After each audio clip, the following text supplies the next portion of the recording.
Bayangkan, Anda berada di dalam sebuah kapal raksasa. Di luar, dunia sedang hancur. Langit seperti pecah, air turun tanpa ampun, dan bumi memuntahkan lautan dari perutnya. Ini bukan badai biasa, ini adalah akhir dari sebuah peradaban. Namun yang paling mengerikan bukanlah air yang datang dari luar, melainkan sesuatu yang sudah berada di dalam. Di antara manusia dan hewan yang diselamatkan, ada satu penumpang yang tidak pernah diundang. Ia tidak terlihat, tapi nyata. Ia tidak bersuara, tapi bekerja. Dan yang lebih mengejutkan, ia masuk bukan dengan paksa, melainkan dengan izin. Siapakah dia? Bagaimana ia bisa berada di dalam bahtera Nabi Nuh alaihissalam? Dan yang paling penting, apa yang sebenarnya terjadi di dalam kapal itu saat seluruh dunia tenggelam? Karena bisa jadi, kisah ini bukan hanya tentang masa lalu, tetapi tentang sesuatu yang sedang terjadi dalam hidup kita hari ini. Dalam seri ini, kita akan mengungkap rahasia banjir besar yang jarang diceritakan. Bagaimana setan menyusup ke dalam bahtera? Bagaimana iblis menyusup ke dalam bahtera? Makhluk misterius yang diciptakan secara ajaib untuk menyelamatkan keadaan. Dan kisah mengejutkan tentang seorang yang telah mati ribuan tahun, yang dipanggil kembali untuk menceritakan peristiwa ini. Ini bukan sekedar kisah sejarah, melainkan pengalaman yang akan membawa kita masuk ke dalam mimpi buruk banjir besar. Sebelumnya, yuk bersalawat kepada baginda Nabi Muhammad SAW. Semoga keberkahan senantiasa menyertai kita semuanya. Amin ya rabbal alamin. Assalamualaikum warahmatullahi wabarakatuh. Sebelum air bah, bumi dipenuhi kekacauan. Manusia tenggelam dalam penyembahan berhala dan ketidakadilan merajalela. Di tengah kegelapan itu, datang perintah ilahi kepada Nabi Nuh alaihissalam. Bangunlah bahtera. Namun pertanyaan besar muncul. Dari mana kayu untuk membangun kapal sebesar itu di tengah gurun yang tandus, tanpa hutan di sekitarnya? Wahyu memerintahkan Nabi Nuh alaihissalam untuk menanam pohon jati. Ia menunggu bukan sehari atau setahun, tetapi 100 tahun penuh hingga pohon-pohon itu tumbuh kokoh. 100 tahun kesabaran, sementara kaumnya terus mengejek. Dulu engkau seorang nabi, wahai Nuh, kini kau hanya tukang kayu. Di mana laut tempat kapalmu akan berlayar? Namun Nabi Nuh alaihissalam tetap teguh, karena ia melihat apa yang tidak mereka lihat. Ketika pohon-pohon siap, Nabi Nuh alaihissalam mulai menebang dan menyusun papan demi papan. Bahtera itu bukan sekedar kapal, melainkan keajaiban yang diilhami oleh wahyu. Panjangnya 600 hasta, lebarnya 300 hasta, dan tingginya 300 hasta. Terdiri dari 3 tingkat besar. Bukan paku yang digunakan, melainkan aspal yang dimuntahkan bumi atas izin Allah Subhanahu wa Ta'ala, melapisi setiap celah hingga kedap air dan lebih kuat dari batu. Lalu, tiba-tiba semuanya hening. Angin berhenti. Dunia seakan menahan napas. Hingga akhirnya, tanda yang dijanjikan itu datang. Tungku yang seharusnya memuntahkan api justru menyemburkan air. Itulah peringatan terakhir bagi dunia lama.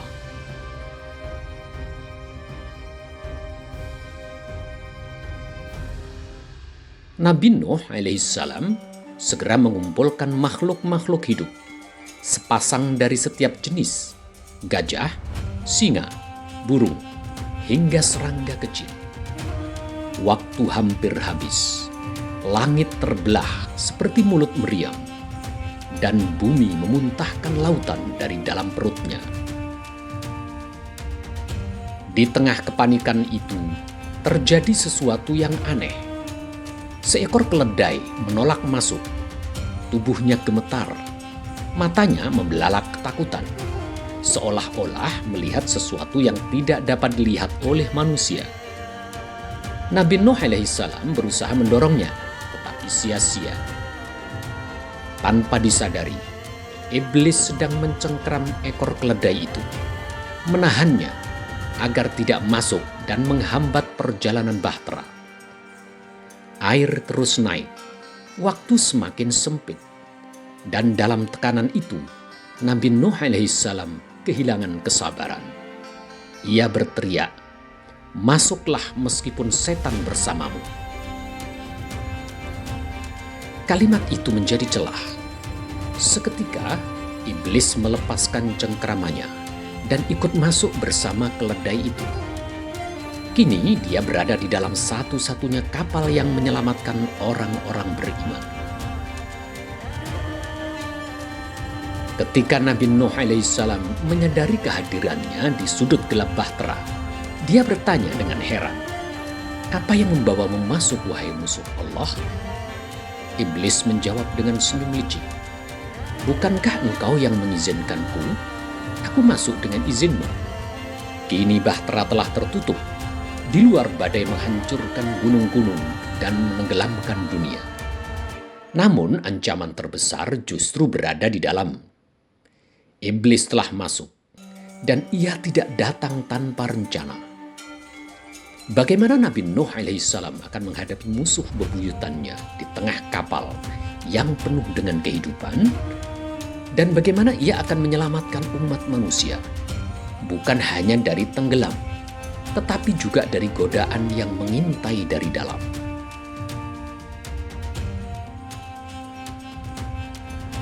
Banjir baru saja dimulai. Pintu Bahtera telah tertutup, dan harapan terakhir keselamatan di bumi pun seakan hilang dari dunia luar. Ini bukan hujan biasa. Langit mencurahkan air tanpa henti, sementara bumi menyemburkan mata air dari perutnya, hingga keduanya bertemu dalam satu takdir yang tak terelakkan. Bahtera itu terombang-ambing di atas gelombang yang menjulang seperti gunung. Bayangkan besarnya kapal itu saat naik dan turun di antara dinding-dinding air yang mengerikan. Di tengah situasi itu, Nabi Nuh alaihissalam memeriksa keadaan Bahtera. Namun dia segera dihadapkan pada dua masalah yang tak terduga. Masalah yang pertama datang dari singa, sang raja hutan. Rasa lapar mulai menguasainya, dan itu menjadi ancaman besar. Jika singa itu memangsa satu saja dari hewan yang tersisa, maka satu spesies bisa punah selamanya. Dalam kegentingan itu, Nabi Nuh alaihissalam berdoa. Maka Allah menimpakan demam kepada singa itu. Dan untuk pertama kalinya dalam sejarah makhluk hidup merasakan demam. Kekuatannya melemah, aumannya mereda, dan ia pun terbaring diam di sudut Bahtera tanpa melukai siapapun. Namun bahaya yang lebih licik segera muncul. Tikus. Mereka berkembang biak dengan cepat, menggerogoti tali dan kayu Bahtera, bahkan mengancam keselamatan penumpangnya. Lubang-lubang mulai terbentuk, dan Bahtera nyaris rusak dari dalam. Orang-orang beriman pun mengeluh kepada Nabi Nuh alaihissalam. Atas petunjuk ilahi, Nabi Nuh alaihissalam mendekati singa yang sedang tertidur, lalu mengusap dahinya. Tiba-tiba singa itu bersin, dan dari bersin itu muncul seekor kucing. Makhluk yang belum pernah dikenal sebelumnya. Kucing itu segera bergerak memburu tikus-tikus dan menjaga Bahtera dari kehancuran yang mengintai dari dalam. Namun ujian belum berakhir. Dengan ribuan makhluk hidup yang terkurung dalam waktu lama, Bahtera mulai dipenuhi kotoran dan bau yang menyengat. Penyakit mulai menyebar di antara manusia. Dalam kondisi itu, Allah Subhanahu wa Ta'ala kembali memberikan ilham kepada Nabi Nuh alaihissalam. Ia diarahkan untuk mengusap atau memberi isyarat kepada gajah. Dan dari peristiwa itu muncullah seekor babi, makhluk yang juga belum pernah ada sebelumnya, yang berfungsi membersihkan kotoran dari dalam bahtera. Bahtera Nabi Nuh alaihissalam pun berubah menjadi semacam laboratorium ilahi, tempat makhluk-makhluk baru diciptakan demi menjaga keseimbangan dan kelangsungan hidup di tengah kehancuran yang meliputi seluruh bumi.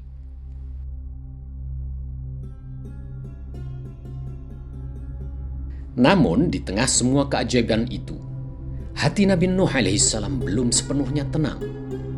Sebagian dari hatinya masih tertinggal di luar, putranya sendiri. Di tengah gelombang yang mengamuk, Nabi Nuh alaihissalam melihat sekilas putranya, Yam, berusaha melawan air yang terus meninggi. Dan dengan penuh harap dan kasih seorang ayah, dia berseru, "Wahai anakku, naiklah bersama kami, dan janganlah engkau bersama orang-orang yang ingkar."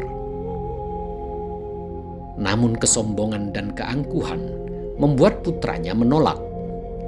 Dia menjawab dengan keyakinan yang keliru, "Aku akan berlindung ke gunung yang dapat melindungiku dari air." Nabi Nuh alaihissalam pun berseru dengan putus asa, "Tidak ada perlindungan hari ini dari ketetapan Allah Subhanahu wa Ta'ala." Saat itulah gelombang besar, hitam seperti dinding raksasa, datang memisahkan keduanya. Putranya lenyap di telan air, meninggalkan luka mendalam di hati seorang Nabi Allah. Luka seorang ayah yang kehilangan anaknya di hadapan mata.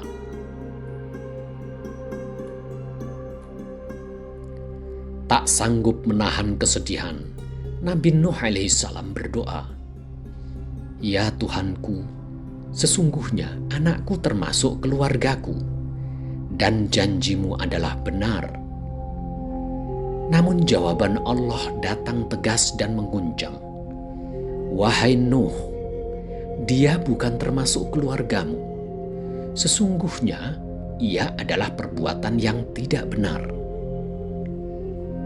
Disinilah sebuah pelajaran besar ditanamkan, bahwa ikatan iman lebih kuat daripada ikatan darah, dan amal adalah satu-satunya hubungan yang tidak akan tenggelam.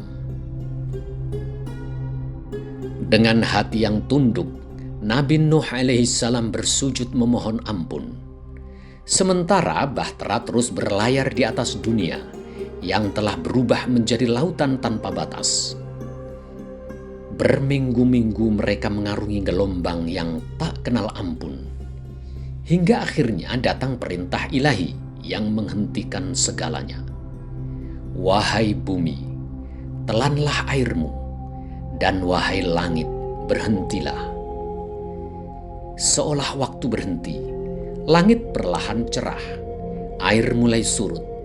Untuk pertama kalinya, matahari kembali menyinari bumi. Bumi yang telah dibersihkan dari kekafiran, namun juga sunyi dari kehidupan. Nabi Nuh mulai mengamati keadaan.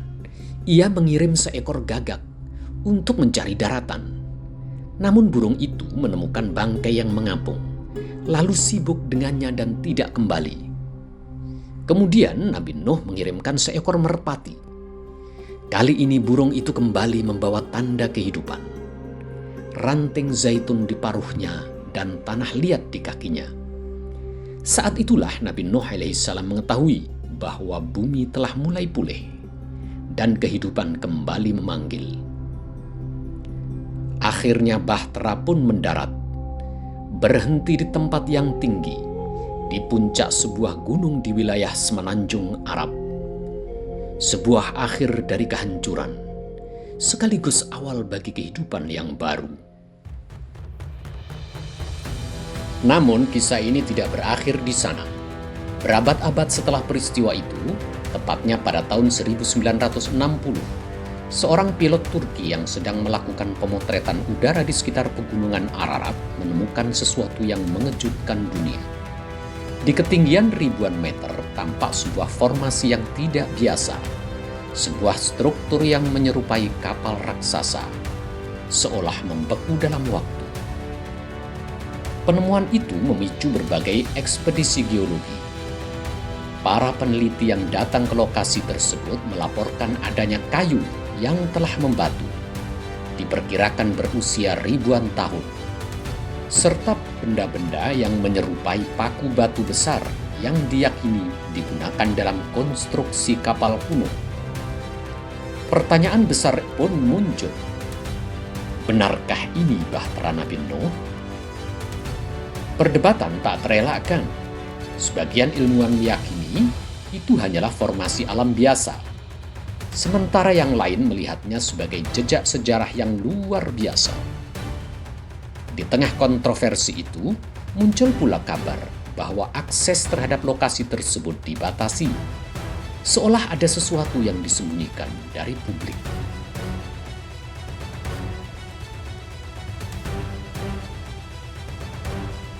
Namun bagi sebagian orang beriman, jawaban itu telah lama ada. Dalam Al-Quran disebutkan bahwa Bahtera itu ditinggalkan sebagai tanda, sebuah pengingat bagi siapa saja yang mengambil pelajaran. Sebuah saksi yang mungkin muncul dan menghilang sepanjang zaman, mengingatkan manusia tentang mereka yang selamat dan mereka yang tenggelam. Tetapi kisah paling ganjil yang berkaitan dengan banjir besar ini justru tidak terjadi pada zaman Nabi Nuh, melainkan ribuan tahun kemudian, pada masa Nabi Isa alaihissalam. Dikisahkan, Bani Israel berkumpul di sekeliling Nabi Isa alaihissalam dalam keadaan ragu dan menentang. Mereka berkata, "Wahai Isa, jika engkau benar dapat menghidupkan orang mati dengan izin Allah, maka bangkitkanlah seseorang yang menyaksikan banjir besar, agar dia menceritakan kepada kami apa yang terjadi."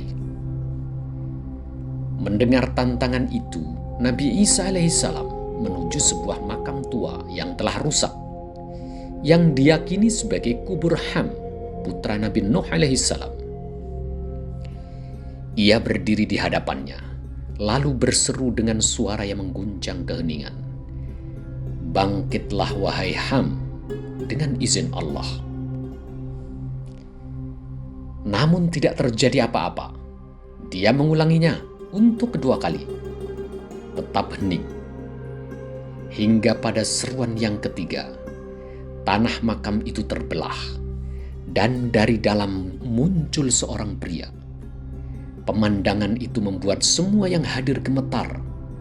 Rambut dan janggut pria itu telah memutih seluruhnya. Mereka bertanya dengan heran, "Wahai Ham, engkau dulu wafat dalam usia muda. Apa yang membuat rambutmu menjadi putih?" Dengan suara gemetar, Ham menjawab, "Ketika aku mendengar seruan itu, aku mengira hari penghakiman telah tiba. Karena dahsyatnya bayangan perhitungan itu, rambutku seketika memutih." Kemudian Ham mulai menceritakan apa yang pernah ia saksikan. Ia berbicara tentang setan yang bersembunyi di ekor keledai, tentang singa yang bersin hingga muncul seekor kucing, dan tentang gajah yang darinya keluar seekor babi. Dia menggambarkan bagaimana ombak mengangkat Bahtera hingga seakan-akan menyentuh langit, dan bagaimana orang-orang yang ingkar berteriak ketakutan saat mencoba berlindung di gunung, namun tetap tak mampu menyelamatkan diri mereka dari ketetapan Allah Subhanahu wa Ta'ala. Kesaksiannya menjadi pengingat hidup dari seorang yang kembali dari kematian bahwa ancaman Allah itu benar adanya. Setelah itu selesai, Nabi Isa alaihissalam bertanya kepada dia, "Apakah engkau ingin tetap hidup dan tinggal bersama kami?" Namun Ham menjawab dengan nada penuh ketakutan, "Tidak, wahai Nabi Allah, kepahitan kematian masih terasa di kerongkonganku, dan aku tidak ingin merasakannya dua kali. Kembalikan aku ke kuburku." Sekejap kemudian, ia pun wafat kembali, dan tubuhnya kembali menjadi tanah seperti semula.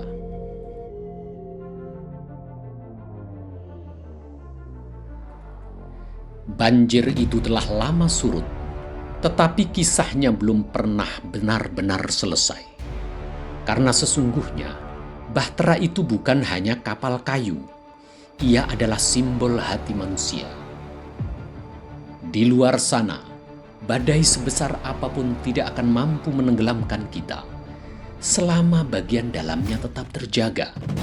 Namun sekali saja, sesuatu yang salah masuk, kesombongan, kelalaian, atau godaan yang tak terlihat, maka kehancuran bisa datang, bahkan saat kita merasa paling aman.